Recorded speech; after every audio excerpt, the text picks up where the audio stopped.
Well, hello, sports fans. This is your favorite social programming. This is Athletics Chat number 75. Isn't that exciting? Poor Stuart has had to deal with me from Oxford. Today I'm in Hillsboro, Oregon, where I'll be for the next week, visiting my son and my girlfriend's daughters and working up here a little bit. And Stuart is in, as always, the intellectual capital of the world when he's not in Tokyo or some other great city in Europe, or a great city in Europe. Tokyo is a city in Asia, obviously, but covering meets for us in the Diamond League or in the indoor circuit. Stuart, great to see you. Yeah, good. Hey, 75. We'll have to get a real celebration when we make 100. I think so, too. I think maybe we'll do a virtual glass of wine and I'll do a Russian stout or something over here, okay? Yeah. I think that sounds good. Are you a fan of barbecue? Yes, very much so, but it is November here. And unlike that athlete from California who told me that they didn't have a winter, we do have a winter. Yes. So it's not exactly barbecue weather. Yeah, I'm in lovely Oregon and moved up from California where it was 80 degrees last week, and now it's 55, and the leaves are all on the ground, so I'll get a nice blustery walk this evening. Enjoy that. But it's great to see you, my friend. And we've got some things to talk about. I'm going to have you start with a topic dear to both of us, this changing the rules of lane infringements. How do you see this? Well, you will remember Birmingham 2018 indoor, where there was one race in which all four athletes were disqualified. There were, during that championship, 21 lane violation disqualifications. And World Athletics have now had some common sense and basically said, tight bends, lots of athletes pushing. If someone puts their foot over the line once, that's fine. We accept that that was accidental. If they keep doing it, then they will be disqualified. But I mean, we've had this silly business. I mean, my favorite of all was at the European Indoor in Stockholm, where the men's 4x4 and Britain won the race. But before they were through the mixed zone, they had been disqualified because one of the runners stepped outside the track. But before they had actually got fully through the mixed zone, they had been reinstated because it was then decided that the British runner who had stepped outside the line had done so because he was pushed by a Polish runner, and the Polish runner was then disqualified. So I think this is common sense and recognizing that sometimes in a tight bend, in a race with too many runners, people can't step outside. They gain no advantage by it, and you continue. And I mean, it will stop all these disqualifications, appeals, counter appeals, which I think make our sport look silly. So common sense. They point out that in race walking, if you break the rules, you get a warning, not a disqualification. And they're now saying, well, this is what we're doing with lane violations. If it happens once, we will assume it was an accident. If it happens more than once, then you're getting into disqualification territory. And I think that's very fair. Yeah, I think so too. I like that a lot. Yeah, the Birmingham was the most egregious example, I think, in recent times of just absolute stupidity. I mean, also the issue with Francine Ngaba in Tokyo in the 5,000, which has fueled conspiracy theorists, left and right for the last. Well, clearly, in a race that lasts around a quarter of an hour, setting her foot in the wrong place would give her such an advantage that she undoubtedly wouldn't have qualified if she hadn't done so. Yeah. Yeah, I take that as a bit of a pun, and that slight smile at the end tells me where your thoughts are. We're going to kind of throw some. I'm going to talk about New York for a couple minutes. The New York City Marathon was a very 30,300 people ran. This is the first New York City Marathon since the pandemic began. They had a virtual one last year, and it was.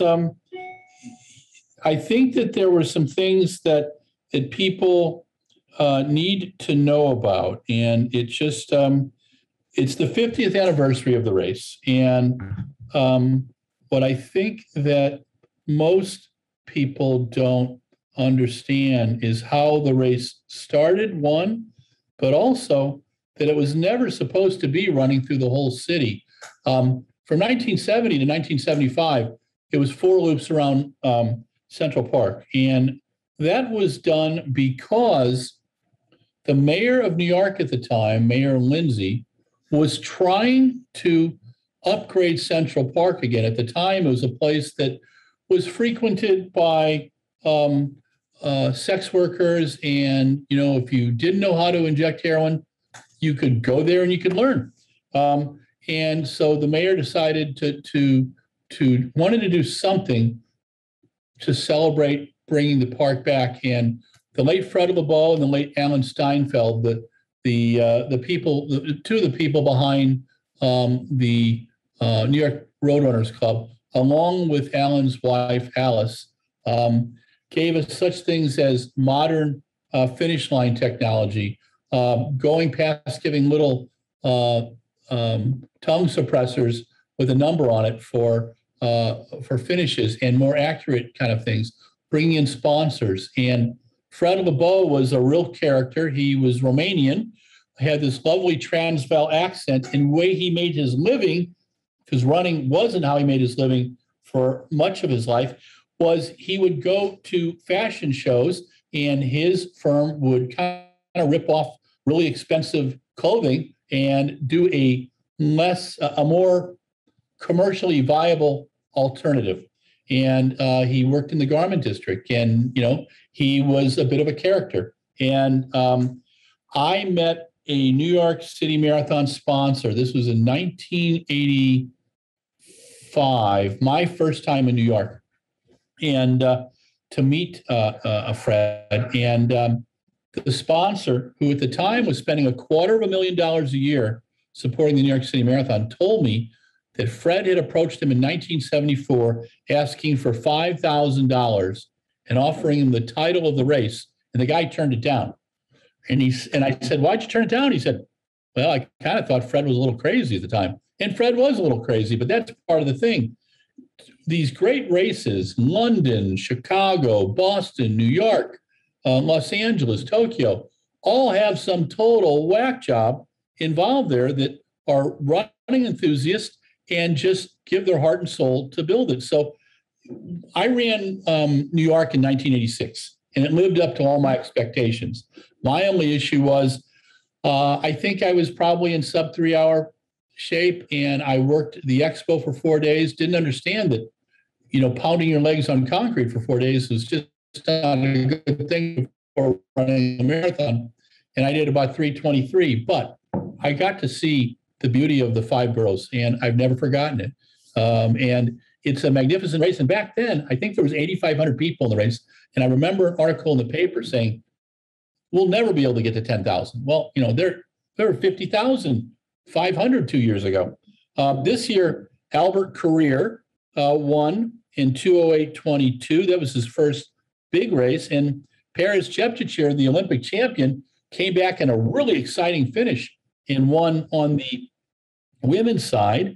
And the other thing that was kind of cool was Shalane Flanagan did her 6th World Marathon Majors in 6 weeks and ran 2:33:34, which was her fastest of all 6 marathons, and pretty impressive. One of our writers, Jeff Benjamin, who is a history teacher in Staten Island, And he is both fan and runner and writer. He's written for us for about 35 years, but he did pictures all over the course and got to meet people. And so we've been posting those up, and those are a lot of fun. And but it's like New York was the model that Mr. Dinsley and David Bedford and that crew used for London. And one of my favorite moments in London every year was when David Bedford, with the New York Roadrunners people and Chicago people and Boston people right next to him, mischievously said, "Welcome to the world's greatest marathon."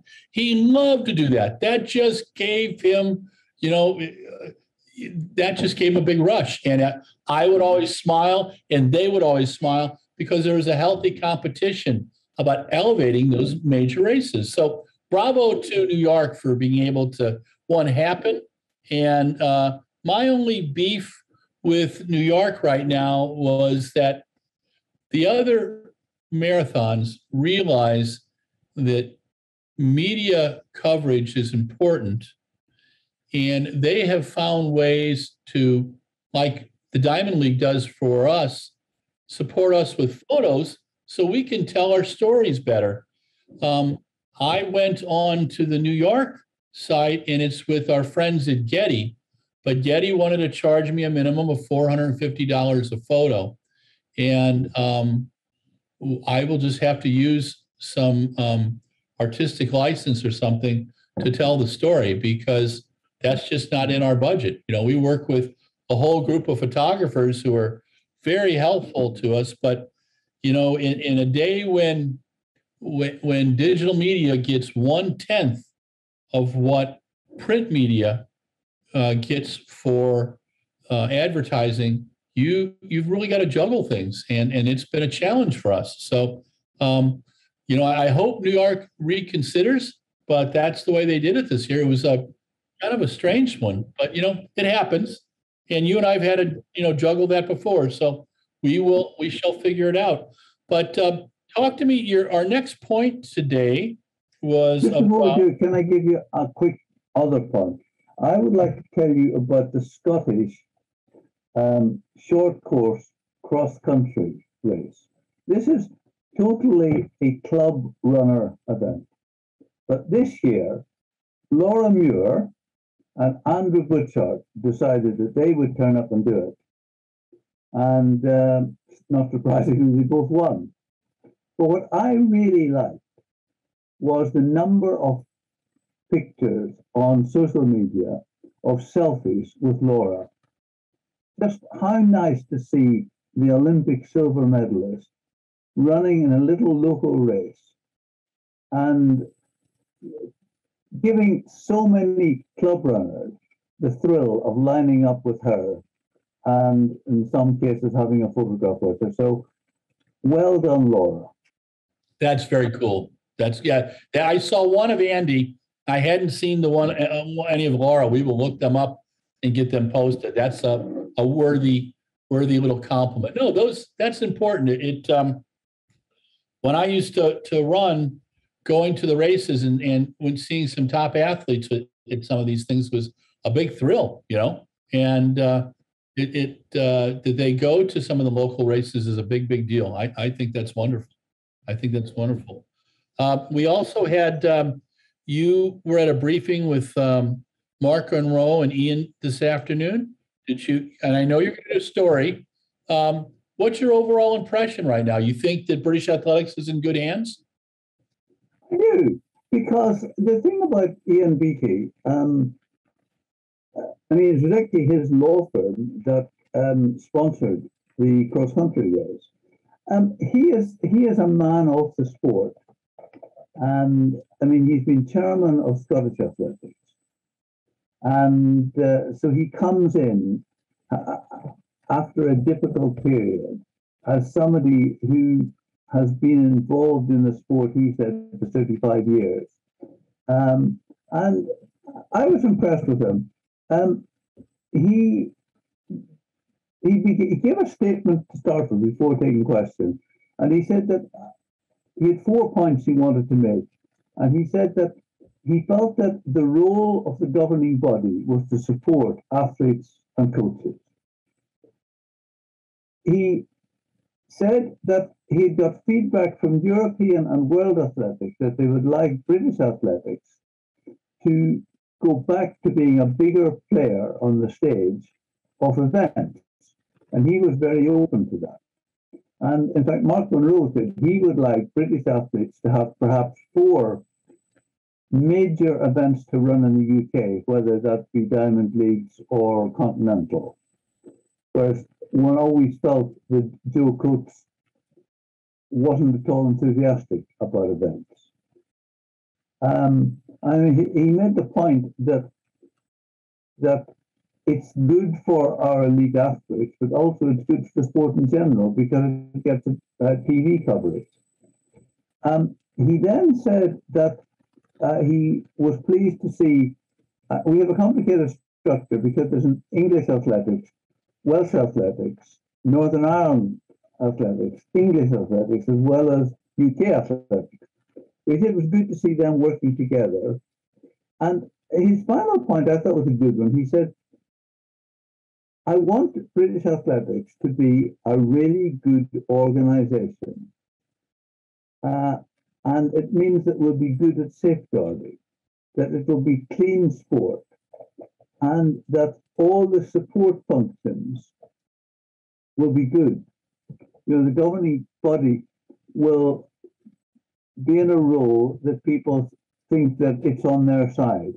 And I just thought that was a really good plan of action. And then Mark Monroe said that, of course, he was only taking it on for 6 months, but having agreed the priorities, he said, let's get on and deliver them.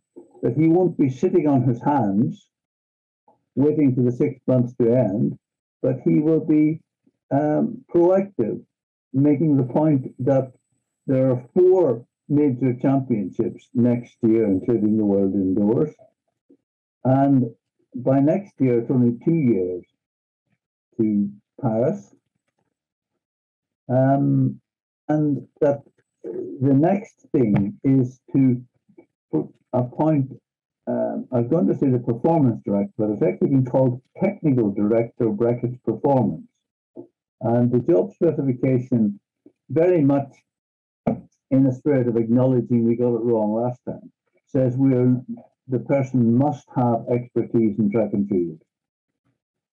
So no outside. I mean, Mark Monroe is very good in this. He said, I'm not saying that there will never be an appointment from somebody from the outside, but on this occasion, just 3 years from Paris, we need somebody who can hit the road running and who understands the sport. So again, I thought that was an excellent point he was making.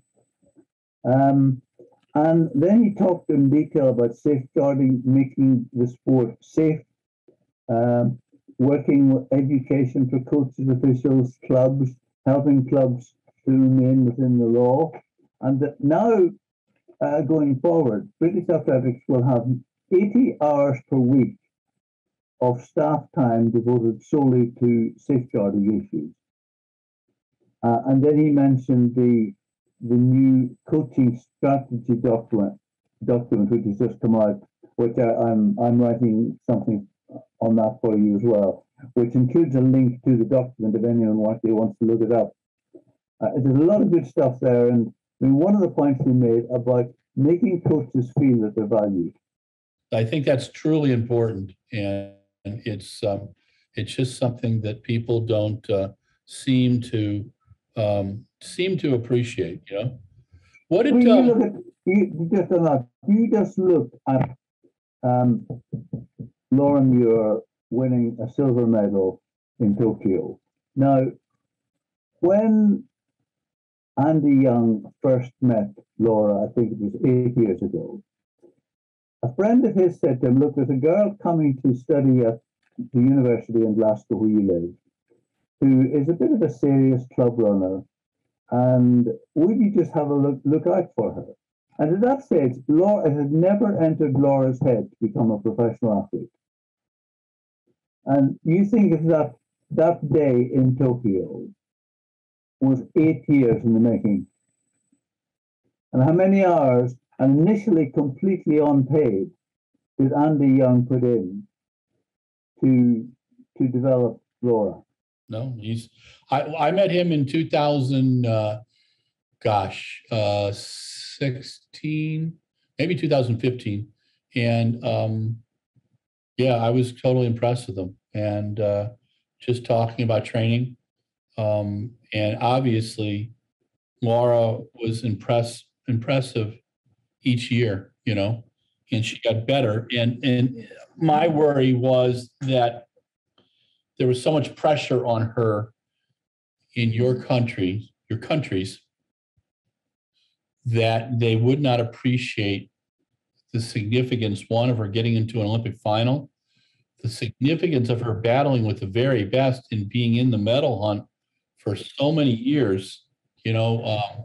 When Jenny, Simpson was at the top of her stuff, that's the kind of runner that I saw Laura as. But Jenny realized that if she focused on getting a medal as opposed to getting a gold medal, she had a better shot at medaling. I believe Laura's thing has been and always will be, let's get the gold medal. And she puts it all together, and it's a different tactic and a different approach. And, Laura took a silver medal, and that's a huge deal.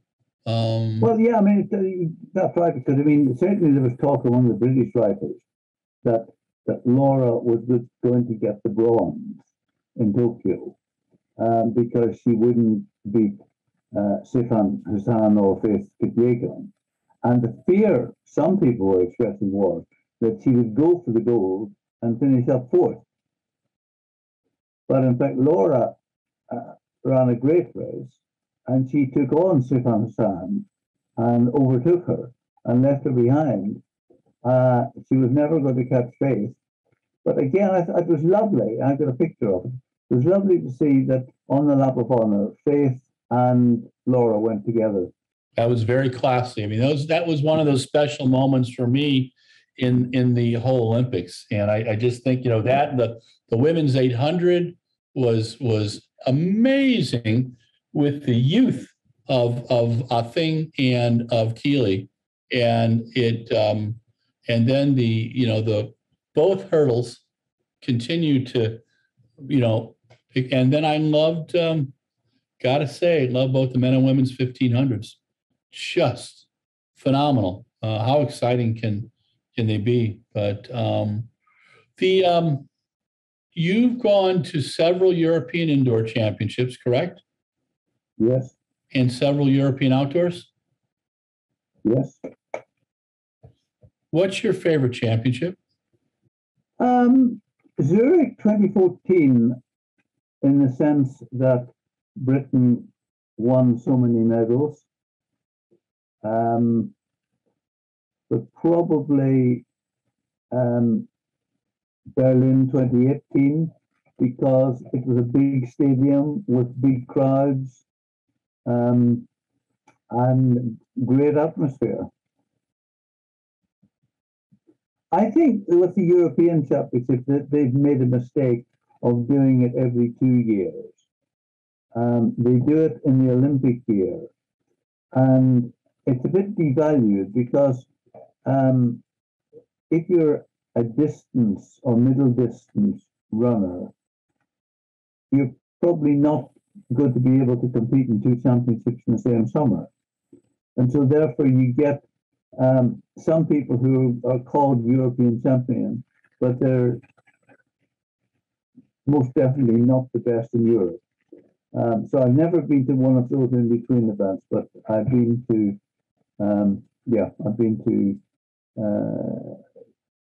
European outdoors, and next summer it's in Munich. So that will be good, presumably in the old Olympic Stadium from 1972. And yeah, I think that, although again, there's a question next year that for a British athlete, there's the World Championships, the Commonwealth, and the Europeans. And can you do your best event in all three and give it equal attention? Or will I know some of the middle distance are saying I'm going to do 2:15s in an 8 or 2:8s in a 15, just to break it up. But yeah, I mean, I should say the European Championship is an enjoyable event. Yeah, no, it's just, I love the European Championships in 14. And I've got to tell you that I really enjoyed the Commonwealth Games in 14 too. Part of it was your assertion that the U.S. was going to join the Commonwealth. And I had a couple writers asking me questions, and you really set me up well. And, I will figure something someday that I can challenge you on like that. But, and also having haggis for 18 days at the little Johnson Clubhouse right next to my hotel was wonderful, But now it's just, let's mark the day we're recording this, that your gracious country has finally allowed people from my country to enter your country again for the first time since before the pandemic. Wow. That's it's kind of it. I mean, I'm hoping to do the indoor circuit in January and February, hit the two US meets, and then do the Europeans. And then also, will you be going to Belgrade for the World Indoors? Yes. Now, Alphonse Zook and a couple other people claim that there's a special quarantined area for Americans.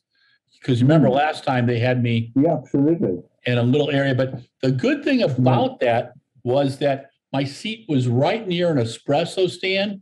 So every 90 minutes as my brain collapsed, I would go over, and the young girls were quite shocked that I think I had 9 espressos that day. And I was bouncing, It's a lovely arena, but the media seats for that event, European Championship, were very small. You have to get on well with your neighbour because you're very close. And of course, talking about officials as we were, that was an event where the starter had a few problems. Oh my God! Yes. And that was somebody told. Go on. And wasn't that where Laura ran away from the official to celebrate? Absolutely. Yeah. Yes, the official said she couldn't have a lap of honor, and Laura just dodged past her, and sort of Laura said afterwards, "I knew if I got past her, she wouldn't catch me." But there were so many false starts, and I heard it said, but I haven't been able to verify it, that in one race, a lane with a blank lane false started. Wow. That's pretty silly. Yeah.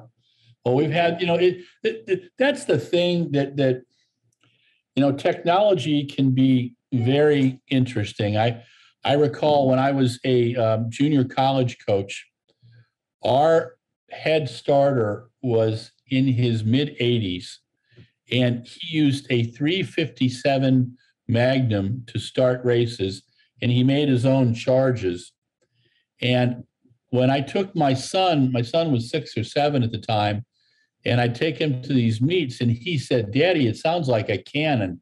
And oh my gosh, Stuart, it did. You knew when that gun went off, But this guy never false started anybody. I mean, he started races until he was about 90. He's just a real character, and we just would get a kick out of him. But you think about that, there's officials all over the world like that, And what I don't get in the big championships is that, and we've seen this so many times, there's so many good officials around the world. There's so many good officials in the UK.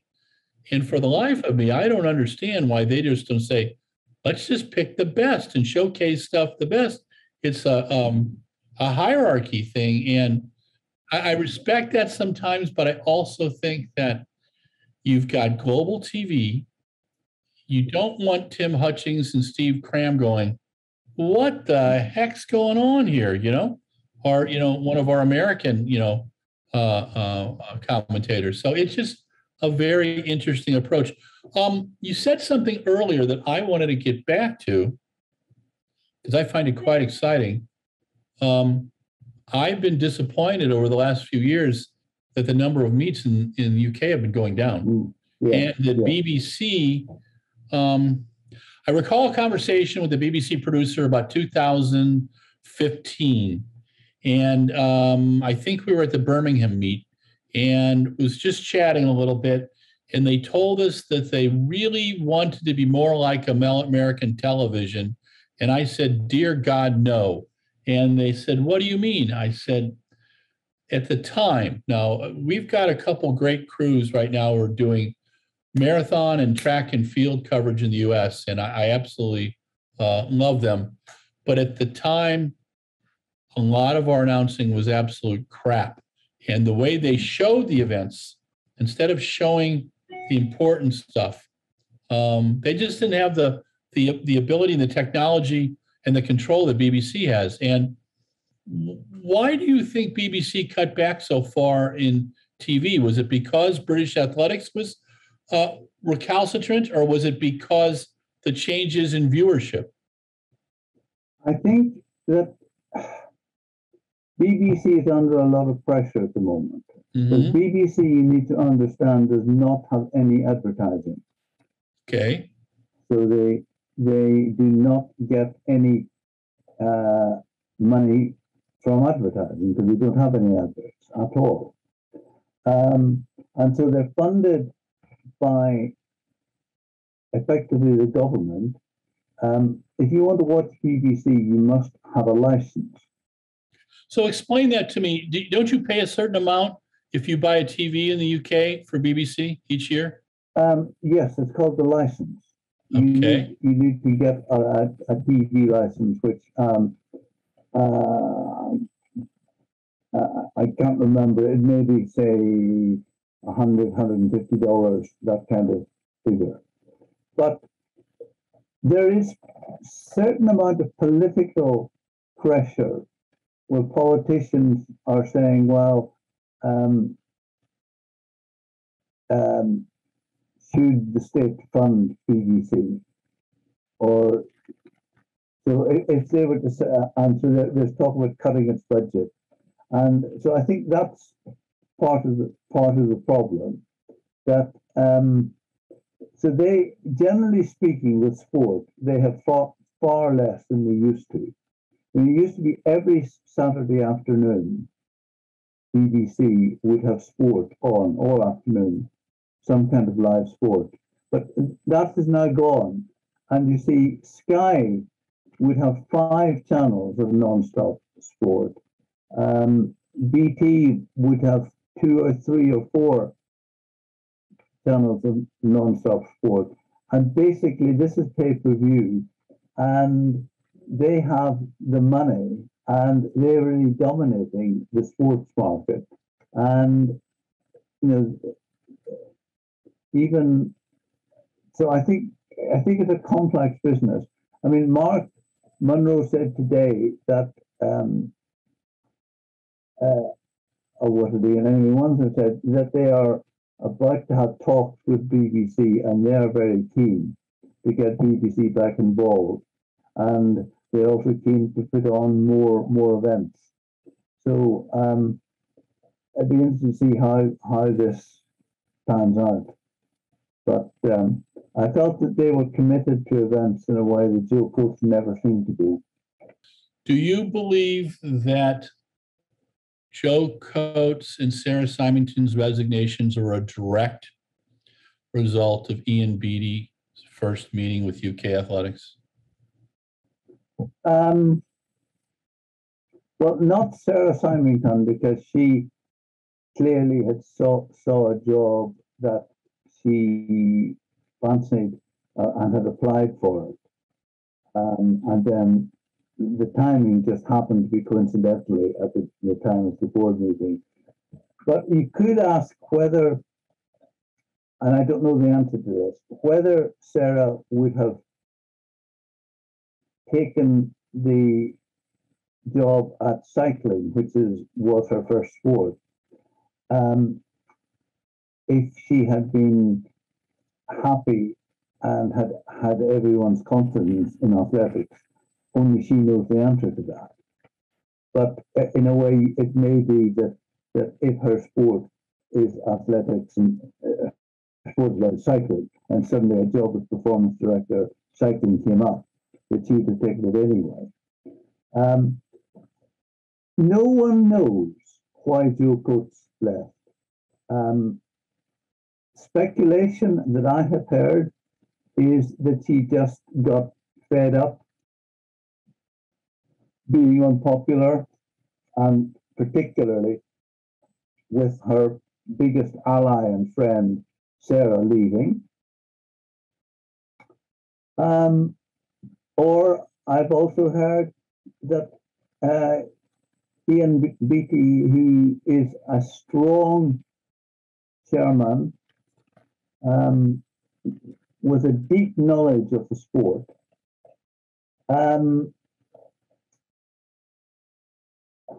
that she may just have felt, I'm not going to enjoy working with him. But equally, you're talking a $300,000 a year job. So it's quite a lot of money to walk away from. Mm-hmm. Yeah, I would think so. I actually asked one of the best informed journalists last week privately if he had any idea why Joe Coates left. And he came back and said he really didn't know. He had not heard anything, and that she had so far not said anything. That you had Sarah Symington in really quite bad taste, most people felt, tweeting, I couldn't be happier to be leaving and going to British cycling. But if Joe Coates has not said anything, there's no evidence at the moment that she's gone to another job. So I just don't know. I always thought he's been quite a strong character, and he certainly didn't go in to British athletics as if she was concerned about upsetting people. But it's very much we talk about leadership being lonely, and I think she went into it to make changes, and I don't think her own personal popularity would have been anything that was too high on her agenda. But I just don't know. It's one of those mysteries, and no doubt something will emerge at some point. Yeah. No, I think that I interpreted a couple of comments by Mr. Beattie as saying that he had concerns about the direction. He didn't come out and say things, but he did it in a very professional way. And I think the message should be to the athletes and the coaches that there is an understanding and appreciation that something is wrong at British Athletics and it wants to be fixed. I also think Mark Monroe getting the unrequested support of Laura Muir in a tweet was a big deal. It's funny how social media, we use it so much. I had this discussion with my girlfriend and her daughter last night that there are some really difficult things with social media, and that's true, but there's also some very good things, and it allows us to get sometimes some very thoughtful comments. So, Stuart, you've survived 40 minutes again, my friend, and I think we've got everything covered this week. And I hope you're not getting snow yet, are you? I know we don't have snow very often, really. Only when there's a world indoors that you come to. Okay, yeah, of course. Yeah, that was, I just remember, what was it? Laura took 8 hours in a taxi to get down from Glasgow area. Yeah. That was absolutely craziness. But well, Stuart, this was again a wonderful discussion for Athletics Chat 75. Yeah. We'll be posting your stories today and tomorrow. Good. Stay safe, my friend. And Okay, thank you. we will be chatting for Athletics Chat 76 next week. Good. Thank you to everybody. Thank you, Stuart. Thank you, Mike Deering, for being the production manager. One of my favorite hours of the week is chatting with Stuart, solving the world's problems, you know, and looking at his German and French dictionaries up there, knowing that he can go, you know, to 3 languages when I can barely speak 1. But stay safe, enjoy your week, everybody. Get your runs in, your walks in, and just be respectful of other people. How's that? That's our good thought for the week. Thank you. Well, hello, sports fans. Larry Eater, RunBlogRun. This is Athletics Chat 75, the epilogue clip, and so glad you're here. So here's the deal with the epilogue. I talk incessantly, but what Mikey does is he has a remote taser run by Martian guinea pigs, and it comes remotely, and it gives me a painful feeling in my brain. And so that at 2.5 minutes, he tells me 2.5 minutes. I have to be done at 5, or I get a electrical charge. And we just don't want that because, you know, there's so little of my brain left after 63 years. So here we go. So today was Athletics Chat 75, and we talked about a few things. First thing was this wonderful happening by our friends at World Athletics in lovely Monaco. They decided to change the rules, revise the rules, may I say, on lane infringements. Now, in the past, it's been, if you get out of your lane, you are DQ'd, baby. And didn't matter what the distance was. And my favorite infamous moment was in Birmingham in 2018 in the 400 meters, where I believe there were over 21 DQs and for lane infringement. And now it's about if it really actually affects someone else, and they're going to give you a warning, and then if you do it a second time, you know, then they probably taser you. And I also go back to Francine Niyonsaba, who took 6th in the 10,000 in Tokyo and would have been a player in the 5,000.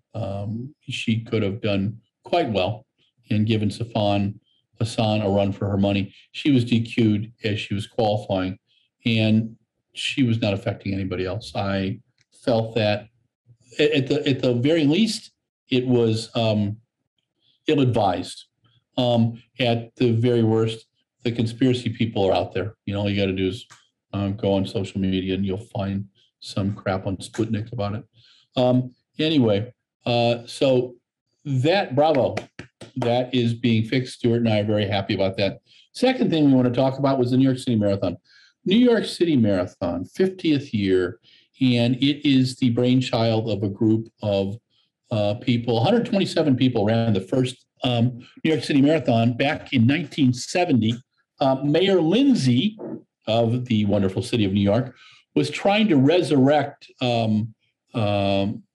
Central Park, and it at the time it was a bastion for sexual freedom, perhaps, and for if you didn't know how to inject heroin, you could learn. You know, just a little Panic on Needle Park, and so I'm glad people like my references. Anyway, so Fred Lebow, late Fred Lebow, and the late Alan Steinfeld were involved in the event, and they put a marathon together that was 4 loops around Central Park, and it was on that course until 1976. In 1976, Fred and Alan, with the support of the 5 borough presidents, came together and put together a special marathon for the bicentennial. Understand it was only supposed to be for 1976, but in Fred's inimitable style, he just kind of apologized later. And hence, we have the New York City Marathon, the 5 borough marathon. And in 2019, we had about 50,501 people running it. This year, we're at 30,300 after a virtual race last year. Albert Carrier won the men's race, and Paris Jepchicher, the Olympic champion, won the women's race. Shalane Flanagan ran her 6th marathon in 6 weeks. And this was her fastest, 2:33:04. And you remember Shalane, she's the Olympic bronze medalist. I think she moved up to Olympic silver and for Beijing in the 10,000. She also finished 3 Olympic marathons as so she's a 4-time Olympian, and she is multiple U.S. champion, and just I totally loved her running cross country and running marathons and running on the track. She's pretty awesome. And now that she's retired, I think she's coaching Bowerman Track Club, and she did this crazy thing over the last 6 weeks. So we hope to be able to get a chance to chat with her and talk about her journey and that bit of self-discovery. And then the third thing was that our friend Stuart Weir talked to Mark Monroe, the new CEO of British Athletics, interim, and Ian Beattie, the new president of UK Athletics. And we'll have some stories on that coming up as well. It has been a crazy 6 weeks with 6 marathons. It was fun to cover them all. We'll be getting things up on New York this week. And I wanted to thank Mike Deering for his yeoman work as the production manager for Athletics Chat and for Socially the Distance. You guys see, me chatting, but there's a lot of work that goes into that in producing it, and the production work, and the cutting of some dumb things that I say and all that kind of thing. And but it's a labor of love, and we are glad you like it. Please pass on copies and links to people. Post them on your club sites. Post them on your Facebook and websites. Just get it out there. The more people that see this, the better it is for all of us. That means that someone will pay me some money so I can, enjoy, a little more than Taco Bell once in a while. And you've got to have a good, Russian stout. So anyway, thank you again for listening to our epilogue. This is Athletics Chat 75. Stay safe and just respect everybody, okay? Let people have different opinions and not call them 4-letter words, all right? Be good. Take care.